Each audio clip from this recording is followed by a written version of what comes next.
ইচ্ছে থাকলে অনেক কিছুই করা সম্ভব।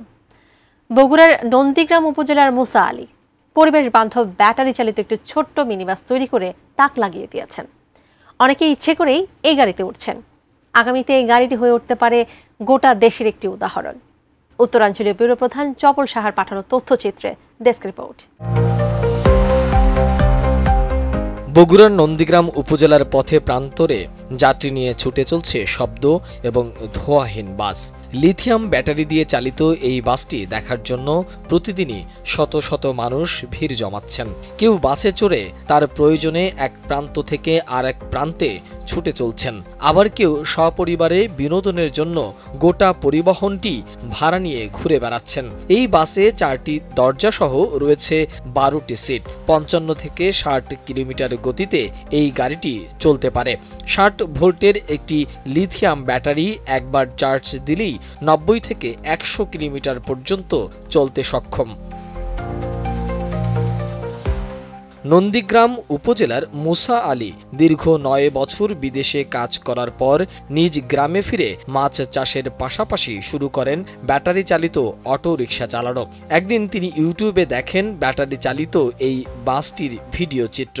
নন্দীগ্রাম, বগুড়া, কালীগঞ্জ এগুলো রোডে চালাচ্ছি, কারণ গাড়ির তো আমার সিরিয়াল নেই। কারণ এই গাড়ির যাত্রী বসে 11টা সিট ক্যাপাসিটি 12টা, ড্রাইভার সহ 12টা, 11টা যাত্রী বসে। এখন এই গাড়িতে আমাকে সিরিয়াল দিচ্ছে না। এখন নন্দীগ্রাম কোনো আমার সিরিয়ালও নেই। এখন ওই ইজাব পাই, ইজাবই 2 সেটা বেশি হয়। টানা 7মবারের মতো বেস্ট টিস্যু পেপার ব্র্যান্ড হিসেবে স্বীকৃতি পেয়েছে বসুন্ধরা টিস্যু। বাসের একজন যাত্রী ও এলাকাবাসী জানালেন চলাচল খুবই আরামদায়ক। এখানে প্রায় 12 জন লোক বসতে পারে। ফ্যামিলিগতভাবে যাতায়াতের সুব্যবস্থা ভালো এবং রোদ, বৃষ্টি, ঝড় কিংবা সড়ক দুর্ঘটনার ক্ষতি কম, খুবই ভালো। প্লাস গাড়িতে ধোঁয়া নাই, ব্যাটারি চালিত গাড়ি, 4 চাকা বিশিষ্ট, গাড়িটা আরামদায়ক, যাত্রী চলাচল খুব ভালো। এর দ্বারা কোনো বায়ু দূষণ হয় না এবং এটা ব্যাটারি চালিত গাড়ি, অ্যাক্সিডেন্টের ভয় কম। দেশের বেকারত্ব কমাতে এই সকল ছোট ছোট উদ্যোক্তারাই গুরুত্বপূর্ণ ভূমিকা রাখতে পারে।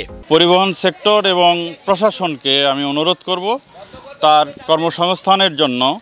নন্দীগ্রামে বিভিন্ন রোড রয়েছে, এখান থেকে কুমিরে পণ্ডিতপুকুর, এখান থেকে কাথম কালীগঞ্জ, এখান থেকে ধন্দর পেংহাজারকি, এখান থেকে শেরপুর, অনেকগুলো শাখা রোড রয়েছে। তাকে যদি একটা নির্দিষ্ট রোডে গাড়িটা চলাচলের অনুমতি দেওয়া হয় তাহলে তার স্বপ্নটা বাস্তবায়ন হবে এবং উনি আরও এই পেশাটাকে ভালোভাবে নেবে। সব স্বপ্ন পূরণ হয় না, কিন্তু কিছু কিছু স্বপ্ন সময়ের তাগিদেই পূরণ হয়ে যায়। তেমনি মুসার এই স্বপ্ন একদিন অবশ্যই আলোর মুখ দেখবে, এমনটাই মনে করছেন এলাকাবাসী। মোহাম্মদ সোহাগ বিশ্বাস, ডেস্ক রিপোর্ট, ATN নিউজ।